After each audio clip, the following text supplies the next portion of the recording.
Hello viewers, welcome to EduTube, your school support educational channel where you can learn and relearn everything. In this series, 50 Commandments in English Language, we dive deep into the essential rules and tips to improve your English proficiency. Whether you are a student, a teacher, or just a native or non-native speaker, looking to refine your English skills and comprehensively understand the grammatical technicalities of the language, trust me, you are in the right place. Before we delve into today's lesson as usual, please, if you are new to this channel or you are a returning viewer who has yet to subscribe to our channel, please kindly hit the subscription button below this video to get notified of more academic lessons like this. And if you are a returning subscriber, that is, you are a returning viewer who has already subscribed, we say a big thank you for your support and love. I'll see you in a moment. Welcome back. So, in our previous lessons, we discussed about the first 3 commandments, but today we are basically going to focus on only one commandment, the 4th commandment. Now, without wasting any time further, what does the 4th commandment say? The 4th commandment says that any verb that follows the preposition to must be in its infinitive or base form. Again, Commandment 4 says that any verb that follows the preposition to, that is to, must be in its infinitive or base form. Now let's analyze the commandment, the sentence that make up the commandment. So the first key word that we need to analyze there is verb. Of course, we know that verb is an action word, so that shouldn't be an issue. And then the other key word we still need to analyze in that commandment is preposition to. Now, before we analyze what to is, what's a preposition? A preposition is a word or a part of speech. It's a word or it's a part of speech which shows the relationship between nouns or pronouns or other parts of speech. So, how do you know a preposition? Prepositions are usually those words that are in 2 letters or 3 letters. They are usually those 2-letter or 3 letters words. For example, to, that is, which is the subject of our commandment for today. We have up, up. We have down, dow, and down. We have in front. We have behind. We have towards. We have below. We have above, and many more like that. So those are prepositions. So they show relationship between nouns and pronouns. Relationship between nouns, pronouns, and other parts of speech. But then this lesson is not for preposition. Okay, so now having understood what preposition is, now what is the infinitive form of verb or the base form of verb? Now that has also been explained in the previous lesson. But then infinitive form of verb is verb in its natural form. That means the verb when the verb has no inflection, that means it has not been inflected, it has no addition of a prefix or a suffix. A prefix is a letter or group of letters that is added to the beginning of a word to form a new word, while a suffix is a letter or group of letters that is added to the end of a word to form a new word. For example, look at the word go. When you add ing to it, it becomes going. Going. So ing there is an inflection, it's a suffix because it's added to the end of it to form a new word, and going is an inflection of go. So that is that about infinitive form. So basically, a verb is in its infinitive form or base form when it has no addition of either s or es or ing or any addition of any sort, whether prefix or suffix.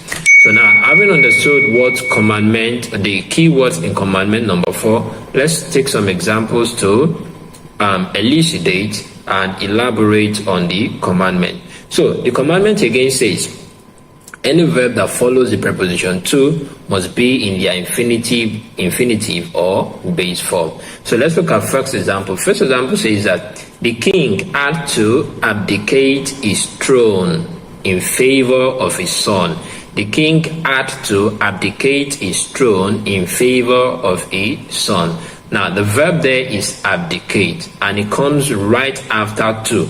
The king had to abdicate. Now, you will notice that the abdicate there had no neither s nor es. And why is that?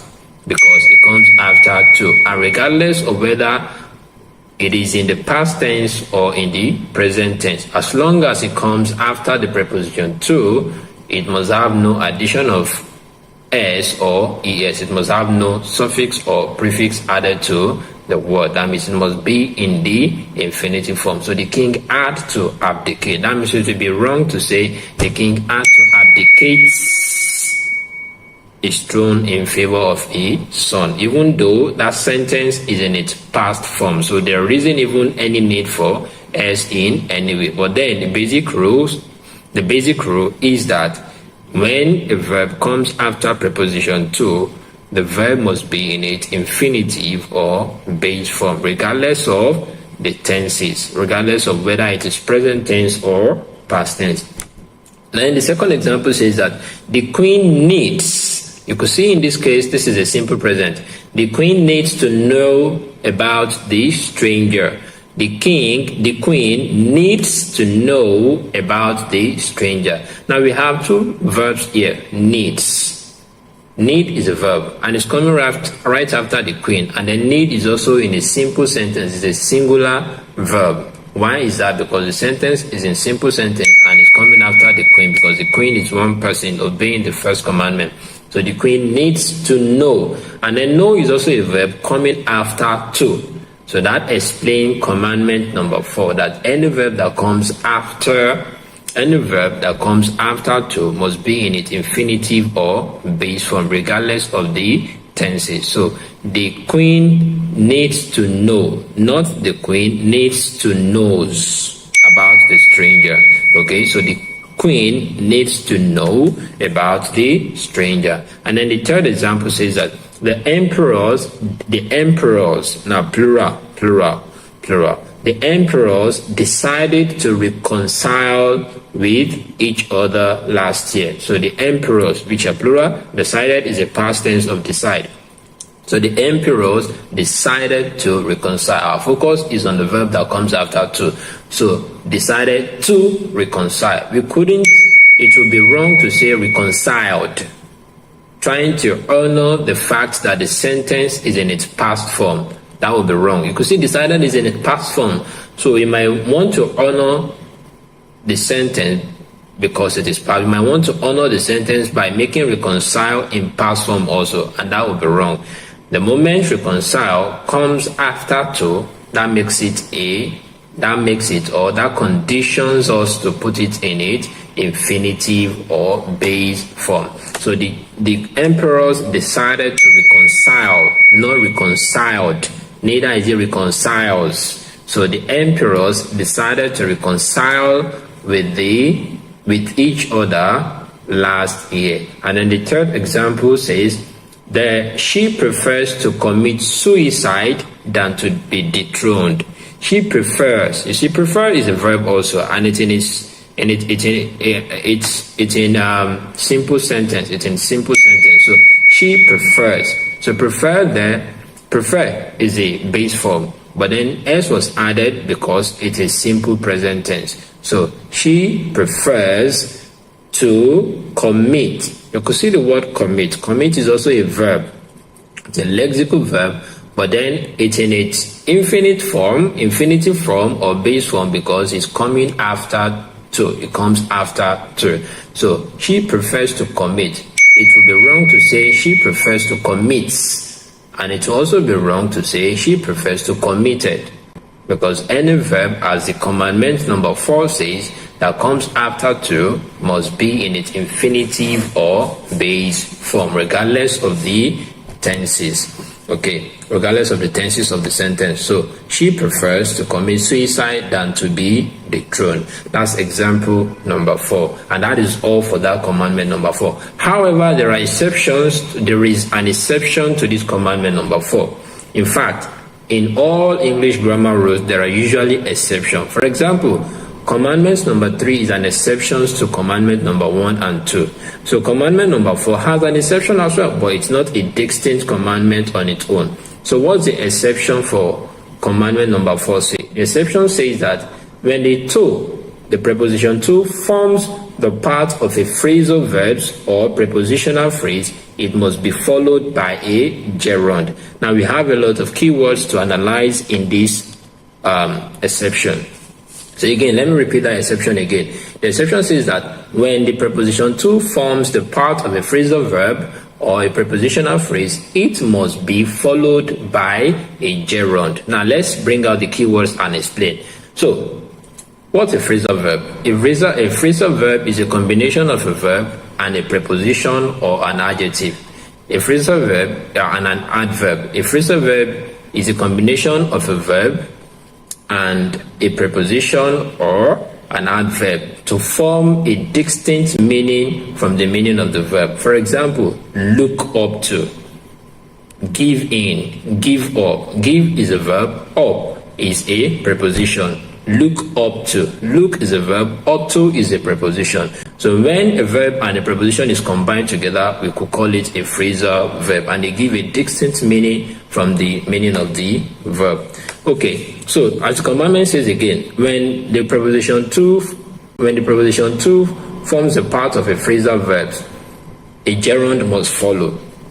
The verb that the verb that follows must be a gerund verb. So what's a gerund verb? A gerund verb is a type of verb that is in its ing form, which can function as a subject or an object of a sentence. A gerund is a type of verb in its ing form, which can function as a subject or an object. But then today is not a lesson for a gerund, but then quickly, let me give an example. An example is singing is my favorite hobby. Singing is my favorite hobby. Sing naturally is a verb, but the moment you added ing, that makes it a subject. So it's a verb that is acting as a noun. So singing is my favorite object. Okay, so that is that about gerund. Now I haven't understood what a gerund is, what a phrasal verb is. So let's move on to some examples in the exceptions. Again, the exception says that when the preposition to forms a part of a phrasal verb or a prepositional phrase. Mind you, a prepositional phrase is also a group of prepositions. So when the preposition to forms a part of a phrasal verb or a prepositional phrase, it must be followed by a gerund. So let's look at some examples that we have in this regard. So the first example says that I look forward to seeing the stranger. I look forward to seeing the stranger. This is a very rampant example. I look forward to seeing the stranger. I look forward. So you could see the phrasal verb there is look forward to. So to is a preposition forming part of the phrasal verb look forward to.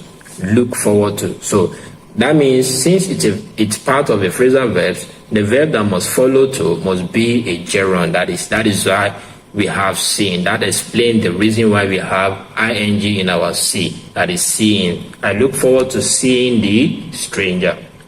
So it will be a blunder to say, I look forward to see the stranger. Why is that? The simple reason is because the to has formed part of the phrasal verb look forward to. And then another example is the workers are limited to talking only to the secretary. The workers are limited to talking only to the secretary. Now, what is the phrasal verb in this sentence? Limited to. The combination of limited and to. Limited is naturally a verb, but with the combination, with it being with to combined to it, that makes it a phrasal verb. So, and that is the reason why talking has to have an ing at the end. So the workers are limited to talking only to the secretary. Another example is every teacher must be devoted to helping their struggling learners. Every teacher must be devoted to helping their struggling learners. So what's the phrasal verbs there that warranted help to become helping? The phrasal verb there, of course, is devoted to. Devoted to. So every teacher must be devoted to helping their struggling learners. Then the fourth example is the family is accustomed to. That's another phrasal verb, accustomed to, which you can use in your expression. The family is accustomed to living a simple life. You can see live is a verb, but then it is conditioned to have an ing because of the phrasal verb, because of the to that makes part of the phrasal verb accustomed to. Another example is the president confessed to signing the ministerial nomination. The president confessed to signing the ministerial nomination. So confess to is the phrasal verb, and to being part of the phrasal verb, conditioning sign to be written or read as signing. So pardon me, the president confessed to signing the ministerial nomination. And then example number 6 says that the Asian tigers are committed. The Asian tigers are committed to developing their countries with their magnificent innovations and inventions. So the Asian tigers are committed to. So committed to is a phrasal verb there. Conditioning developed to be read as developing. Conditionally developed to have an ing to be in the gerund form. Okay, so the Asian tigers are committed to developing their countries with their magnificent inventions and innovations. And then number 7 is I am not disposed to waking up early. I am not disposed to waking up early. Disposed to is a phrasal verb. Conditioning the verb wake to be in the gerund form ing. So again, a quick recap. The 4th commandment says that when the preposition to forms a part of a phrasal verb or prepositional phrase, the verb that will follow must be in ing form. That means must be a gerund. And we said that a gerund is an ing verb that functions as a noun, that is as a subject or an object in a sentence. Okay, so that is that about today's lesson, and that is that about today's commandment. I hope you've learned 1 or 2 things. And then if you know more of the examples that we've given in this lesson, different from what we've given in this lesson, you can add it in the comment section and let other people also learn from you. Thank you for watching. Thank you for your support. Thank you for your love. And please don't forget, click on the subscription button below the video if this is your first time in our channel. And if you are a returning viewer or a returning subscriber, we say thank you. See you in the next lesson.